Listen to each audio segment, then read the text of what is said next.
My parents kicked me out at 16 so my older sister could move back in with her boyfriend. It's always been obvious that my parents never loved me, but it wasn't until last week, when I turned 16, that I finally got some hardcore evidence. It started off with business as usual. Zero celebration, zero cake. But then, they actually surprised me with a gift. Except it wasn't for me, it was for them. They kicked me out of the house. The reason? My older sister Natalie. She's basically their golden child, and always has been. They've never said why, but I'm socially awkward, and never had a girlfriend. Meanwhile, she was the it girl back in high school. But now she's 8 months pregnant, and on my birthday morning, my parents woke me up and told me to start packing. You see, we have 4 bedrooms, and they wanted one for the newborn, one for my sister, and one for her boyfriend. At my expense, of course, so I was being booted to my uncle's house. I didn't even react, and after a few minutes of silence, they promised to cover all my expenses until I turned 18, as long as it wasn't under their roof anymore. Natalie wasn't even home during this conversation, and I immediately knew that was intentional, so she wouldn't have to witness this train wreck and feel guilty. I thought we had a civil relationship, but at that moment, I knew my family never actually cared about me, and she was no exception. And like any 16-year-old boy being told they're getting kicked out on their birthday, I felt crushed. But I knew nothing I could possibly say would make them actually love me, and that's why I spent my 16th birthday stuffing all my belongings into trash bags. They helped me pack, but honestly, I think they were just speeding up my exit. Once finished, they even drove me to my uncle's place and chatted happily the entire trip. At one point, my mom turned to my dad with a huge smile plastered on her face. "Hey, now that OP's gone, we can finally order some Indian food." When we arrived, I expected some sort of goodbye hug, or even a good luck, but instead, they pulled into the sidewalk and drove off before I even made it to the front door. And when my uncle opened the door, I felt even worse, because he wrapped his arms around me and warmly welcomed me in. I broke down crying, because the whole thing made me realize how terrible my parents actually are. I ended up opening up to him, and he seemed completely shocked by what I said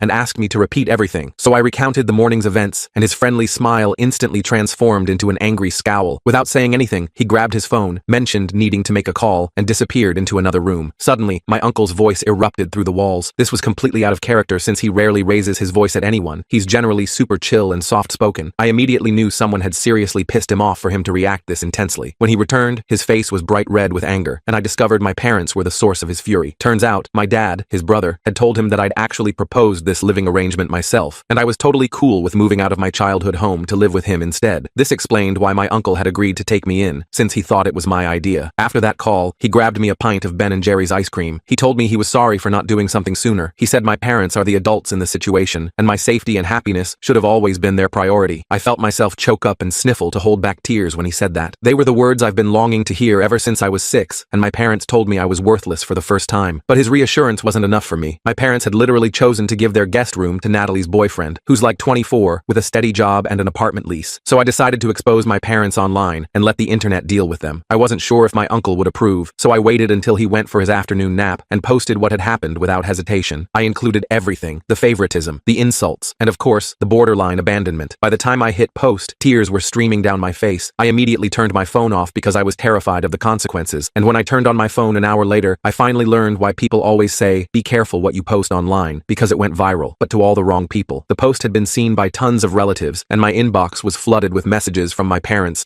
and even my sister. Meanwhile, numerous family members had commented expressing their support. Several had texted offering help if I needed anything at all. That felt uplifting until I read my parents' messages, all filled with rage and hostility. Obviously, they were furious about what I'd shared and demanded I delete the post immediately. My dad said horrible things, even writing that he wished I'd never been born. Painful, but not surprising. My mom's messages were similarly nasty, while my sister's stood out as different. She didn't say much except requesting to speak with me in person if possible. I felt completely overwhelmed by all the responses and just put my phone away again, ignoring everyone for the next couple days. However, I did block my parents since I had zero interest in communicating with them anymore. I knew they were legally obligated to support me financially until I turned 18, and beyond that, I saw no reason to maintain contact. And that's when my uncle finally woke up from his nap. He rushed into the living room where I'd been sitting since arriving and calmly asked if I'd posted something online. After showing him everything, he seemed fine with this approach. And if my dad tried reaching him in the following days, he never mentioned it to me, because we carried on like nothing happened, which confirmed he supported my actions completely. That was all the validation I needed or wanted. For about a week, I had virtually no interaction with my parents, but then they suddenly appeared outside my school as I was leaving, looking absolutely livid. My friends were fully aware of the situation, so they formed a protective barrier around me so I wouldn't have to engage if I didn't want to, but they kept shouting my name until I finally responded. I marched straight up to them and declared I wanted nothing to do with them anymore, but they completely ignored that and insisted I needed to come home with them immediately. I couldn't understand why they suddenly wanted me back when they'd made it crystal clear I wasn't important to them at all. It felt like a desperate attempt to salvage their reputation among relatives, so I refused to go anywhere until they explained what was happening. Trying to understand this abrupt change in attitude, they seemed simultaneously furious, yet determined to bring me home. home. When they said they didn't want my friends overhearing,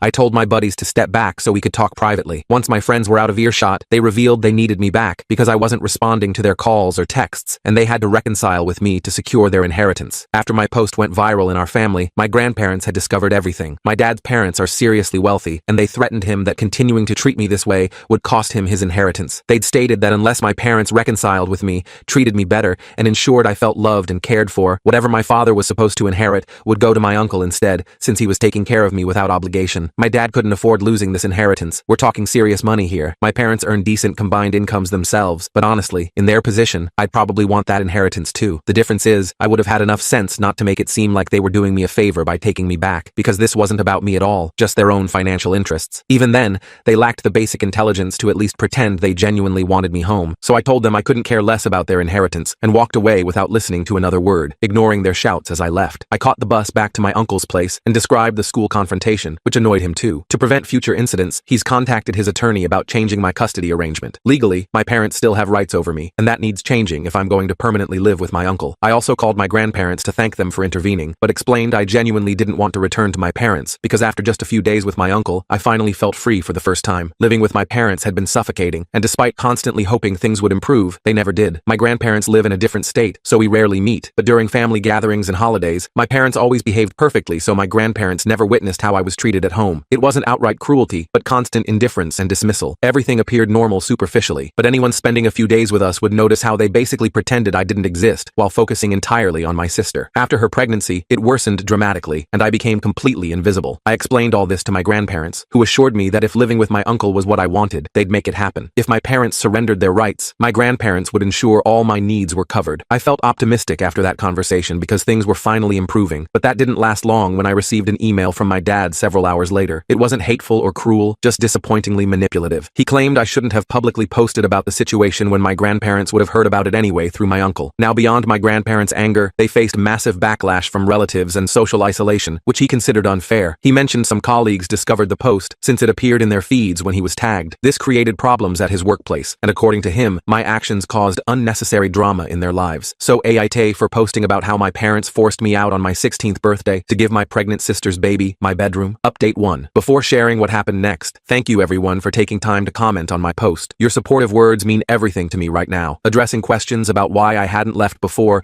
and waited for them to kick me out, especially with my grandparents and uncle willing to help. The truth is, I wasn't treated with outright cruelty. Like I mentioned earlier, I wasn't actively abused, just consistently ignored and treated as unwanted. That's definitely a form of mistreatment. But in my mind, I was grateful I wasn't being physically hurt or verbally attacked. I had shelter and food, so I convinced myself I was fine and didn't need to feel loved or valued. I'd normalized the neglect so completely that I didn't even recognize it as abnormal anymore. As for why I never reached out to extended family for help, I honestly didn't want to burden anyone. I constantly worried about what would happen if they refused, and my parents discovered I'd asked. That would have made my home situation way worse, since my folks are obsessed with appearances. That's why I kept everything bottled up and suffered quietly. My uncle never offered to take me in because he didn't want to offend my parents, plus he wasn't sure I'd even want to live with him. So while this didn't happen earlier, the way things unfolded organically probably worked out better in the end. It came late, but hey, better late than never, right? He's currently working with a lawyer to transfer custody rights to him, which is going to be a massive battle now that inheritance money is involved. But even if this goes to court, my grandparents and uncle have promised to back me completely. My uncle's been super apologetic since I arrived because he's finally realized how neglected I was at home and feels terrible for never addressing it because he thought it wasn't his place to interfere. At least everything's out in the open now with my family, and I'm feeling more hopeful about my future. Now, about my sister Natalie. In my original post, I mentioned she texted asking to meet in person, but I ignored her message because I didn't know how to respond. She'd never been directly cruel to me. She just adopted our parents' distant behavior. Throughout my life, she remained aloof, but on the rare occasions we did interact, she was generally pleasant. I assumed the whole kick me out for her boyfriend and baby plan was her idea, which felt like she was finally showing her true colors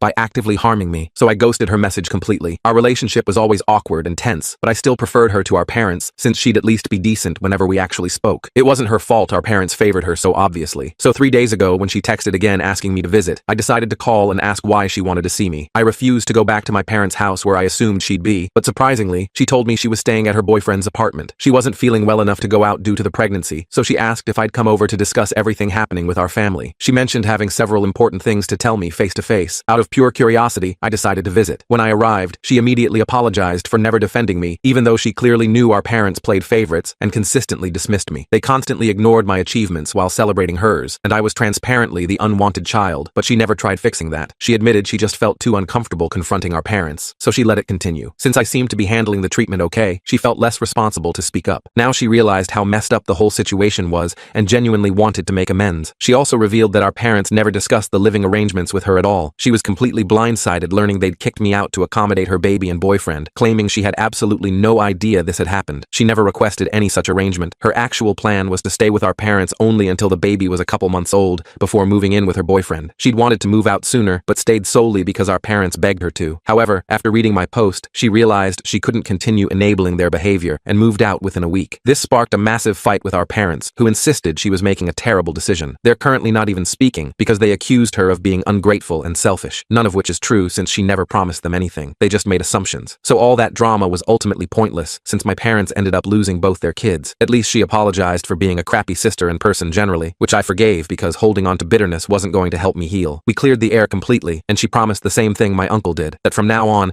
she'd always have my back no matter what. It's been just under a week since my original post, and I've heard nothing from my parents since that email, so I'm guessing they've finally given up trying to get me back. I'm pretty sure my grandparents intervened since they called midweek to assure me my parents wouldn't bother me at school or send more emails. I hadn't even mentioned Dad's email to them, so clearly there must have been some conversation between my parents and grandparents behind the scenes. I don't know exactly what was discussed, but it seems my parents have finally accepted defeat. Update 2. Only 3 days since my last update, and today my uncle announced my parents have agreed to surrender their parental rights. The paperwork should be completed soon, and he'll officially take over legal custody. I'm experiencing seriously mixed emotions right now. On one hand, I'm thrilled to finally have a home where I don't constantly feel unwanted and irrelevant, but I'm also feeling strangely empty and melancholic about certain aspects. It feels surreal that this is actually happening, but ultimately, this is the right path forward. This is exactly what I needed. Update 3. Hey everyone. A couple weeks have passed since my uncle officially became my legal guardian. Major win. I also discovered my parents only relinquished custody because after I told my grandparents I refused to return home, they presented my parents with an ultimatum: lose their entire inheritance, or keep 50% of what they were originally going to receive, but give up custody, and promise never to contact me again without my permission. Guess which option my parents chose? LMAO. Not surprised whatsoever, and honestly, I couldn't care less because it just confirms I dodged a major bullet. Good riddance. I'm still regularly talking with my sister though. My parents are desperately trying to reconcile with her before her due date, but she's demanding personal space right now, and has told them to stop hounding her daily. At this point, I can't help but laugh at the absolute dumpster fire they've created for our family, but whatever. I'm happy living with my uncle, and that's all that matters to me now.